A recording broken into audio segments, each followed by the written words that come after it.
नमस्कार, राधे राधे। आज हम शततिला एकादशी पर बात करेंगे। शततिला एकादशी माघ मास के कृष्ण पक्ष की एकादशी शततिला एकादशी के नाम से विख्यात है।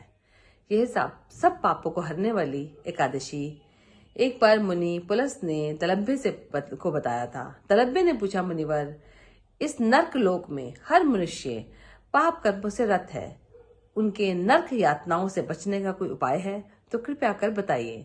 तब मुनि ने बताया, माघ मास के कृष्ण पक्ष में जो मनुष्य स्नान करके अपनी इंद्रियों को संयम करके रखकर काम, क्रोध, लोभ, मोह और निंदा का त्याग कर देता है और माघ मास के आद्रा नक्षत्र में के आते ही कृष्ण पक्ष की एकादशी का व्रत धारण करता है, स्नान से पूर्ण होकर कृष्ण भगवान की आराधना करता है, क्षमा के लिए कृष्ण नाम का उच्चारण करता है, जागरण करता है, चंदन कपूर का भोग लगाता है, भोग लगाकर कृष्ण भगवान से श्री हरि का पूजन करता है, तो कृष्ण भगवान उसे क्षमा अवश्य करते हैं और उन्हें पापों से मुक्ति अवश्य मिलती है। एक बार नारद जी ने पूछा कृष्ण भगवान से, इस व्रत का क्या महत्व है, इस व्रत से क्या मिलता है? तब कृष्ण भगवान ने अपनी कथा बताई और बताया, एक बार एक ब्राह्मणी जो नित्य व्रत किया करती थी, एकादशी के सारे व्रतों का पूजन किया करती थी, तो उसको स्वर्ग में उसकी जगह निश्चित हो चुकी थी, परंतु कुछ का दान दक्षिणा ना देने के कारण कृष्ण भगवान को ये चिंता थी कि स्वर्ग में आकर भी वो साधनों से विहीन रह जाएगी। इस कारण स्वयं कृष्ण भगवान एक सन्यासी का रूप धारण करके उसके पास पहुंचे और भिक्षा मांगी, और ब्राह्मणी ने भिक्षा देने से इनकार कर दिया और क्रोध में आकर उनके पात्र में मिट्टी डाल दी और कृष्ण भगवान मिट्टी लेकर स्वर्गलोक वापस आ गए अपने वैकुंठ धाम में।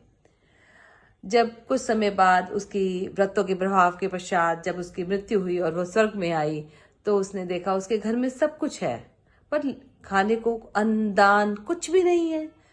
घर बहुत अच्छा है लेकिन खाने के लिए कुछ भी नहीं है। तो वो कृष्ण भगवान के पास पहुंचे और उसने कहा, मैंने इतने व्रत किए पर लेकिन इसका मुझे क्या फल मिला? तब कृष्ण भगवान ने कहा, अपने घर वापस जाओ और दरवाजा बंद करके बैठ जाना। जब देव अप्सराएं आएंगी उनसे शततिला की कथा सुनना, तब तुम्हें सारे साधनों की प्राप्ति होगी। तब वो ब्राह्मणी अंदर दरवाजा बंद करके बैठ गई। देवकन्या अप्सराएं आई, उन्होंने उसे शततिला की कथा बताई, जिस कथा के प्रभाव से उसके ऊपर सारे भगवान की कृपा हुई। शततिला एकादशी में हमें 6 तरह से तिल का प्रयोग करना चाहिए। जैसे सुबह स्नान में हमें स्नान के पानी में तिल डालने चाहिए, उससे स्नान करना चाहिए। तिल को पीस कर उसका उपटन बना के उसका प्रयोग करना चाहिए। जब हम सूर्य देवता को जल देते हैं, उस जल में भी हमें तिल डालकर उनको अर्घ देना चाहिए। कोई अगर मांगने आए, अगर हमें दान में भी हमें तिल का उपयोग करना चाहिए। तिल से हमें तिलकूट बनाकर भगवान को भोग लगाना चाहिए और उसी से अपने व्रत को पूर्ण करना चाहिए।